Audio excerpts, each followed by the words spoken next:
All right, welcome everybody. I think we'll go ahead and start. Apologize for, we just realized that it was a little hard to get to this room, meandering a little bit with the other very nice meeting going on simultaneously, but I'm glad that everyone who made it here. I suspect there will be people trickling through the talks while we start, but we better get started. I'm Pietro Galassetti. I work with the Clinical Research Center here for many years, now over 12 years. I've been involved in exercise in many aspects of our research establishment here. And it's really a pleasure today to introduce this group of outstanding speakers, because the theme I think that we're developing here is extremely, not only interesting, but really crucial to the the health development of our next generation. We're all here because we know of the challenges that are present in our society, and how lack of exercise or the decrease of exercise in healthy lifestyle has been one of the major problems in recent years.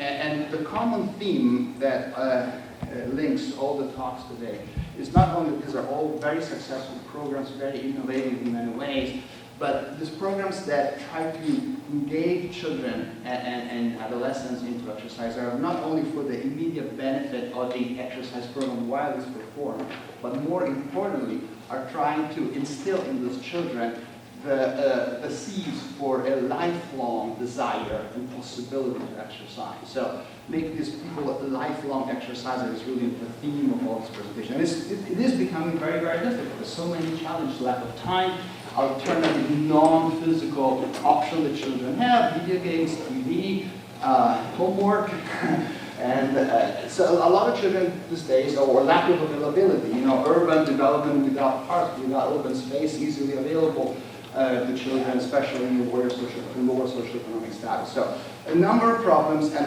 you'll see all these presentations today will tackle different aspects of this, and each one will try to find its own specific innovative way to solve it a little bit at a time. So I will introduce the speaker as we go along, otherwise I'll give you a long list. And the format will have about 18 minutes for each presentation, and then at the end we can have a question and answer session right before lunch. So if anybody wants to stay a little longer, speakers will be available here.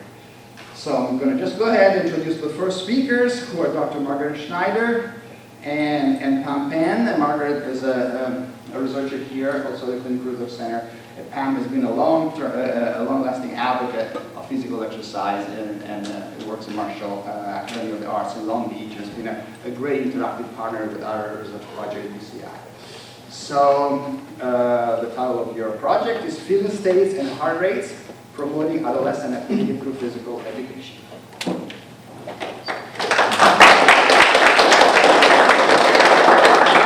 So I'm going to try to speak without a microphone. Can you raise your hand if you think that's going to be a problem? Okay, right. The mic. You need the mic? Yes. Need the mic? Okay. Okay. So I'm using these.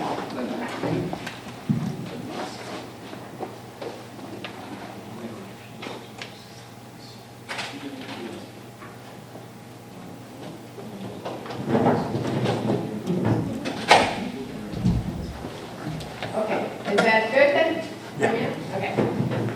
All right, thank you all so much for coming, and it's really exciting to follow Joan Benoit. I'm here with my community partner, Pam Penn. We've been working together with this particular project for about 4 years at a middle school up in Long Beach called Marshall Academy of the Arts. This is an NIH-funded project that is designed to help us understand how to motivate physical activity among adolescents. But because I'm the first speaker of the day, we agreed that I would spend a little time kind of introducing the general topic of physical activity and youth and why this is important and where we are today. So this is just a quote from John F. Kennedy, just to drive home the message that many of us are very aware of the value of physical activity and physical fitness for not just physical health, but also mental health and well-being. And in terms of the physical and mental benefits of physical activity, they're numerous. We all know that physical activity promotes health and fitness. It builds healthy bones and muscles. It reduces the risk of several chronic diseases. What some people may not be as aware of is that it also reduces symptoms of anxiety and depression, two conditions which are very prevalent these days among adolescents, and it can positively affect concentration, memory, and classroom behavior. So it's an intervention or a behavior that is of interest to us among adolescents, not just for their physical well-being and longevity, but also for their present-day performance in the school environment. How much physical activity do kids need? Well, the current recommendations are at least 60 minutes every day. Most recommendations that you will read will say at least 60 minutes on most days, because we all know that life gets in the way. Mostly aerobic. Aerobic exercise involves the large muscles of the body. It involves a level of exertion that typically is associated with increased heart rate, increased breathing, some sweating. And the recent recommendations have also included this last point, which is to add variety and fun. And this is refreshing for me because my area of research is all about how to make physical activity more enjoyable, again, as Pietro said, to make it a lifelong activity, so that we're not just concerned with making sure the child moves today so that their body becomes more healthy today, but we want to turn them into a lifelong exerciser. So how are we doing with that? These data come from a survey of California adolescents, California teens. Now, when we say survey, that means that the child was asked, how often do you engage in physical activity? And so this speaks directly to that recommendation that I just mentioned, that kids should be getting 60 minutes on most days. And what you can see from this graph is, first of all, the females are the light-colored bars, boys are the blue bars, and throughout all ages, boys are more active than girls. Despite the gains that we've made with Title IX, which are substantial, there are many reasons why girls are less active than boys at all ages. And although this graph may be a little confusing to read, so if you see on the bottom the 6-7 category, those are the kids we don't need to worry about. Those are the kids that are meeting the recommendations. They're getting 6 to 7 days of activity per week. And you can see that that's about 30% of males and about 20% of girls. So not that terrific. The ones down here, the 0 and the 1 and the 2 and 3, these are the people that are getting 3 or less days of exercise per week. These are the ones we really need to worry about. And we're talking about practically 50% of girls and 30% of boys. So it is an issue that we need to be concerned about. Now, I mentioned that this is taken from a survey, which is self-report. We know that people tend to over-report behaviors. So if we look at a different source of data, which is where a study with the NHANES, the National Health and Nutrition Exercise Survey, they actually put accelerometers on the kids. And so they objectively measured how much physical activity they were getting. And again, the males are in blue, the females are in pink. You can see again, boys are more active than girls at every age. This is 6-year-olds to 11-year-olds on the far left. And you can see that if we objectively measure the physical activity, the picture looks positively bleak. We've got very few kids in the 12 to 15 or 16 to 19 age range who are meeting current recommendations. Now, there are reasons why this particular data source may be overestimating the problem, and reasons why the survey may be underestimating the problem, and the truth is probably somewhere in the middle. But either way you look at it, we've got a third to a half of our kids who are not getting the physical activity that they should. So turning our attention now to physical education, which is one of the primary tools that we have for influencing the level of physical activity in children and adolescents. Why is physical education an appropriate way for us to try to motivate this behavior? Well, for one thing, it's the one time during the day that all children, regardless of race and income, have a time when they can be active. It's a great place for kids to have the opportunity to be active if they don't have access in their daily lives to parks or sports. And the importance of PE has been recognized by a number of national bodies. Unfortunately, if we look at some of the data about how active children are during physical education in schools, we find that it's not encouraging. This is taken from an observational study where people actually watched the PE classes to see how much physical activity kids were getting. We've got elementary school, middle school, and high school. And you can see that in high school, 31% of the kids were, were active for, the kids were active for about 31% of the PE period. So in other words, less than half the time, about a third of the time, they're actually moving during PE. And there's a lot of reasons for this, and there's a lot of ways that we can overcome this, which is what Pam and I are going to be talking about today. Just to drive home the point a little further and to hone in on the kids that need it most, these data are taken from the fitness gram. So this is a fitness assessment that is mandated in California. It's conducted in the 5th, 7th, and the 9th grades. And these particular data are taken from the timed mile run, which is an assessment of cardiorespiratory fitness. And what you can see is that the green line there shows the kids that are in what's called the healthy fitness zone. So this is considered to be kids who are performing within the range of what we would hope to see. And from 5th grade to 9th grade, you can see that there's not a lot of change there. The kids that are in the healthy fitness zone at grade 5 seem to be able to maintain well through grade 9.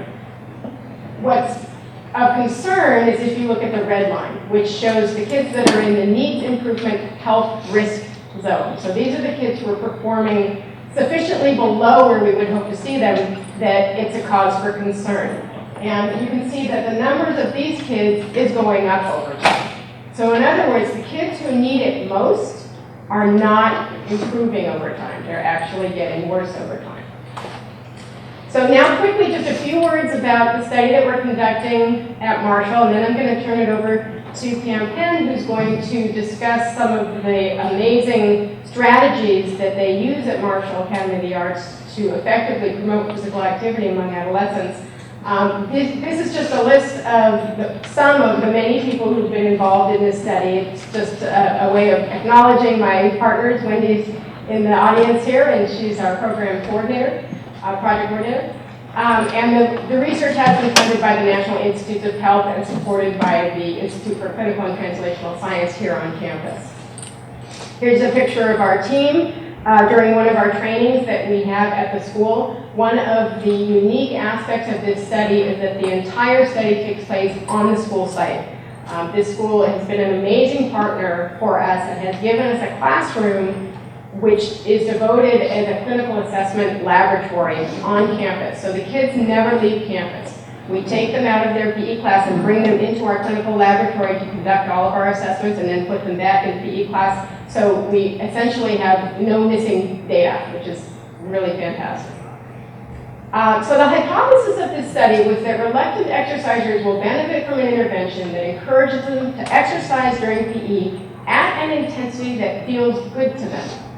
So reluctant exercisers, think of it as being that group that was in the red line that I showed you. These are the people, these are the kids who are not natural exercisers. Given a choice, they probably wouldn't spend their free time running around the block. They're more inclined to avoid exercise. They don't report enjoying exercise very much. And they're the ones that are highest risk over time of becoming sedentary. And the hypothesis that was driving the study was that we may be able to get these kids to be more motivated to be physically active if we allow them to be active at a level that feels good to them. Because what we often see in a PE environment or other structured exercise environments is that people are being pushed to exercise at an intensity that's not pleasant, that doesn't feel good to them. Well, over time, this is going to cause them to view exercise as an aversive activity. So I'm not going to go into detail about how we did this because I don't have time, but we had an intervention that encouraged the kids and gave them permission to be physically active at an intensity level that felt good to them.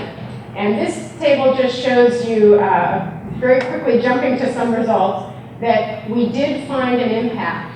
That the kids who were assigned to a traditional exercise program, this is, you probably all heard the traditional heart rate prescription of 60 to 80% of your heart rate max. These were the traditional kids.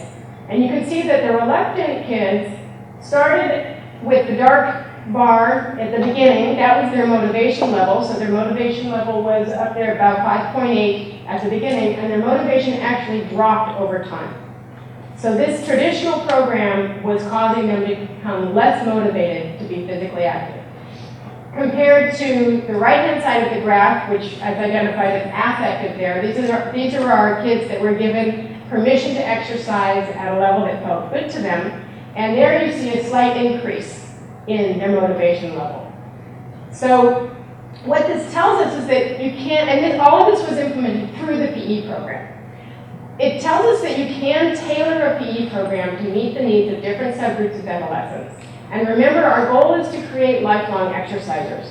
So even if you're allowing a child to modulate their intensity level during PE, if your long-term gain is to turn that child into an exerciser who, once they leave school, will continue being physically active, then you've won. And to do this, we need to motivate students to internalize the value of exercise for health, for well-being, and for fun. And with that, I'm going to turn it over to Ms. Penn, who's going to describe some of the really innovative things that they're doing at Marshall. And I will turn the microphone over to you. All righty. At Marshall, we do have a couple of things that we enjoy to share with others, but one of the things that makes us kind of unique, and I don't mean unique in the sense that nobody else does this, but I don't know of anybody else in the city that does this. We create a non-negotiable but kind climate for kids to work in. It's really, really important for kids to understand that they are valued. And we make it a big point to show them that they are valued. And we also value our colleagues. We exercise behaviors that are very, very respectful throughout each other, yet the kids are respectful to themselves. We offer a variety of developmentally appropriate activities. Now, as Dr. Schneider just said a few minutes ago, sometimes we have a prescription for everybody to meet a certain goal. And as Ms. Benoit-Samuels has said, and we agree with this, not everybody is prescribed, should be prescribed the same thing to meet the goal that they should meet. So we offer a spectrum of challenges, and one is challenge by choice. We offer a variety of choices within an activity, and they have to choose the level at which they feel most comfortable to exercise in. We share activity modifications that are proven effective by other colleagues, so we go to a lot of these types of seminars and these types of workshops to see what exactly it is that works for kids, and we share it with one another. We have unconventional equipment to vary learning experiences. We don't do the traditional program of football, basketball. We do a lot of non-traditional types of things. We play a lot of rugby, we play a lot of lacrosse, we do a lot of activities, and as you see in this picture, this is stunts and tumbling. So we are highlighting other types of fitness components. We also allow the kids to have confidence to create their own games. And we really foster that type of thing with their own rules and scoring system. And we like to expand our repertoire to improve student interest in movement activities. So we do, like I said, offer a variety of activities. So another part of what is effective for us is this. There's an inclusion and physical safety of all students. If kids feel safe, they're more apt to be a little bit more active. And I don't mean just safe physically, emotionally, psychologically. And we have a well-planned lesson and operational procedure that is part of the daily routine. A lot of programs come and they see our program, and we basically are a model for that. And a lot of them think that we have our kids in the military.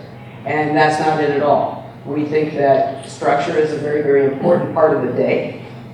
And we really, really want kids to understand that they have to have some type of a routine throughout the day. So we model it throughout our PE classes. Okay, implications for instruction. This is very, very important for us. I am so lucky that our school has a partnership with UCI. Wendy and Dr. Schneider basically are the brains behind the operation, and we're the brawn. So I am very, very fortunate for that, and so are my colleagues. So we further differentiate instruction to meet individual needs. That's very important. When you have a class of 54 students, you have to figure out very quickly what works for each child. Helping students create and meet individual goals to increase self-efficacy is also important. That's a big part of our program. Providing an emotionally safe, nurturing setting to their feel-good limits, and presenting a variety of activity opportunities that students will enjoy at their current activity or movement level. That is really, really, really important to us. Also, these are things that will raise educational awareness, be informative and more direct, have a more informative and more direct connection between the community, which is institutions in our infrastructure, and the stakeholders, parents, other people in the community, students. Increase resources and accessibility to allow ample opportunities for movement, which you will be hearing in other presentations that we have, and disseminate appropriate and most current practices to educate stakeholders. We are very lucky because we have a direct pipeline for current trends because we are working with a university. Not too many educators have that direct pipeline with another university or higher education to do that. So we find these things to be extremely important when we implement any type of physical education program. So thank you very much for listening, and we'll go. Yeah, we'll do questions at the end. Actually, right on time. You know, it's tough to stick to the schedule. There are so many things that we could say about this, but perfect.